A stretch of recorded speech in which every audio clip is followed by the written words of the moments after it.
Welcome back to Climate Action. One of our listeners, George H., wrote to us with the following question. We are adding a barn to our farm and wanted to look for reasonable heating and cooling options using a renewable energy source. George, I think we can help you. Energy from wind and solar systems may work well for you, but I'm going to tell you about a system that will work just about anywhere, geothermal energy. Now, we are not discussing energy from geysers steaming out of the ground. The type of geothermal energy we're talking about is the kind that is found just below the surface, 10 to 15 feet in most places, also known as ground source heating and cooling. You see, it doesn't matter if it's freezing outside or baking hot. Below the Earth's surface, there is a fairly constant temperature of 50 to 55 degrees Fahrenheit. Geothermal systems make use of this steady temperature. Water is circulated through loops of tubing in the ground. In the winter, the 55-degree water can be used for heat.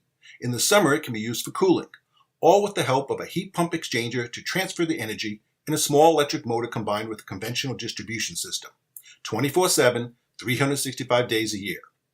According to the U.S. Department of Energy, renewable energy systems accounted for 12% of our nation's energy production in 2016.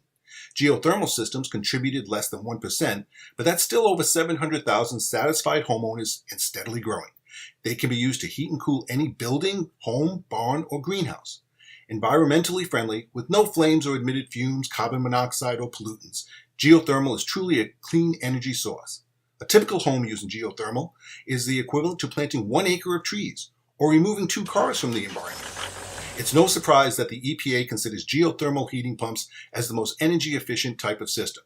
They are durable, low-maintenance, battery-free, shielded from the elements, and quiet. And contrary to wind and solar, there is no noise impact or visual issues for you or your neighbor, and no controversy over net metering, politics, or regulations. So what's the catch? Initially, geothermal systems are more expensive than conventional systems, typically 1.5 to 2 times the cost, mainly due to the installation of vertical tubing. But if you have the land and equipment, as most farmers do, then a horizontally buried ground loop can decrease that expense. You can even farm right over the buried tubing. Because utility and energy needs are cut 30 to 70%, the return on investment is typically only 4 to 7 years. How is this possible? Because a geothermal system doesn't burn fuel. It collects energy from the earth and moves it to your building.